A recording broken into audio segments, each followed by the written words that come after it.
We need to take a statement so we can establish what happened on Saturday night. What time did you get back to David's flat? What time? I don't know.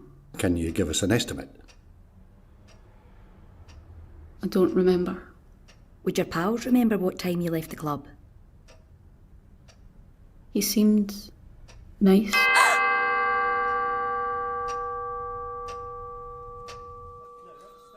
She didn't remember much, did she?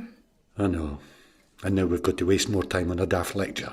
We know how to deal with victims. We've had years of experience. Well, some of us have had more years than others. I'm in my prime, I'll have you know. That'll be right. Today's session is about trauma. The latest in brain science will help you in your work. I'll start with a tour of the parts of the human brain. The reptilian brain maintains basic bodily functions. The limbic system is also instinctive. It deals with fear and pleasure.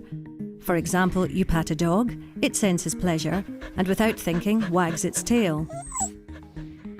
The neocortex is the site of logic, imagination, planning and control. It's more sophisticated, but because it's conscious, it's slower than the older parts of the brain. The amygdala is a key part of the limbic system. It has one job: to sense danger and set off the alarm. When it's a matter of survival, the primitive parts of the brain override the conscious part. There are 3 possible survival responses: fight, flight, or the one that people don't think of, freeze. When the alarm goes off, blood and oxygen are diverted to muscles, adrenaline floods the body, and all systems that are not crucial to survival are switched off. Normally, the job of the hippocampus is to file memories so you can retrieve them later, but in times of danger, it stops filing memories, which makes it harder to gather evidence later on. Instead, the hippocampus switches to pumping cortisol. What's useful about cortisol is it stops us feeling pain, so we can focus on survival. Can anyone give me an example? A farming accident where a man carried his own arm for a mile without feeling any pain?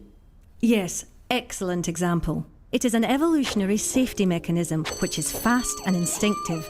In essence, it's our body's very clever way of protecting us. To recap, an example of the 3 parts of the brain working together. You're standing at a bar.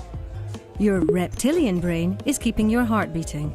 You're enjoying the pleasure of a nice pint with your limbic system.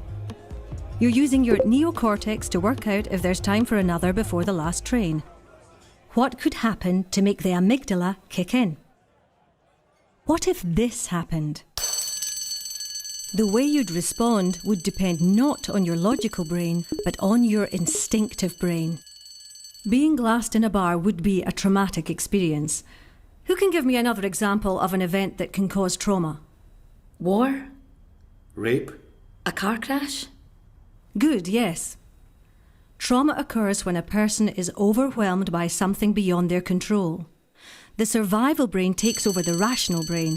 It can lead to post-traumatic stress disorder, PTSD, with symptoms that last at least a month. Vicarious or secondary trauma is something you may experience if you deal with incidents such as rape or sudden death, or think of Lockerbie, Dunblane. You're not superheroes. Having a brain makes you all vulnerable to secondary trauma. It's important to understand that when trauma occurs again and again, it can become complex PTSD, such as in domestic abuse or child sexual abuse.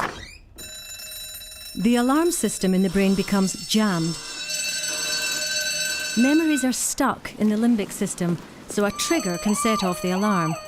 The trigger could be anything: a colour, a smell, a sound, a sensation.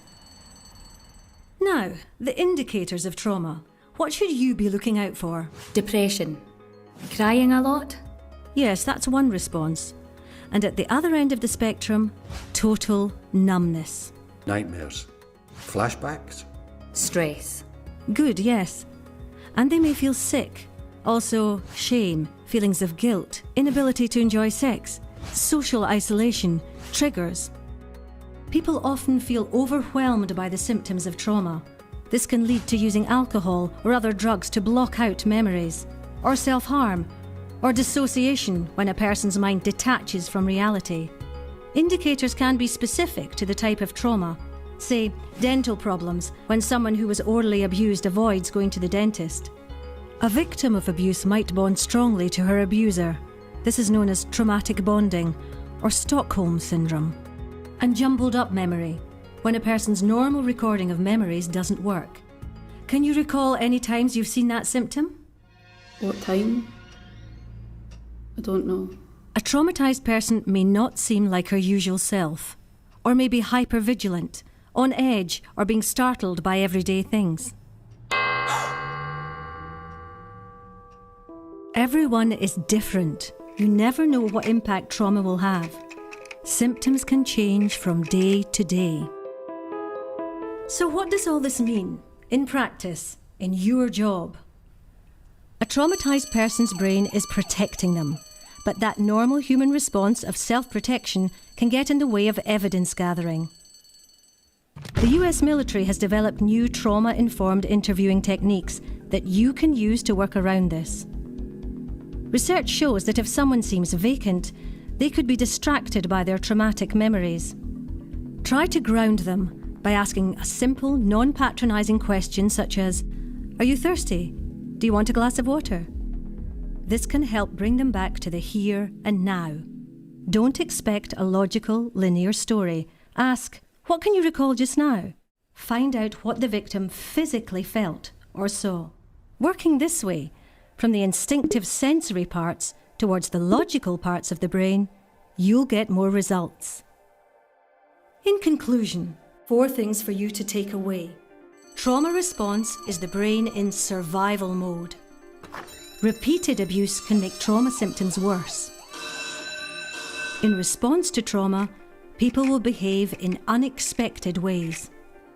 Remember, trauma is a normal human response to abnormal events.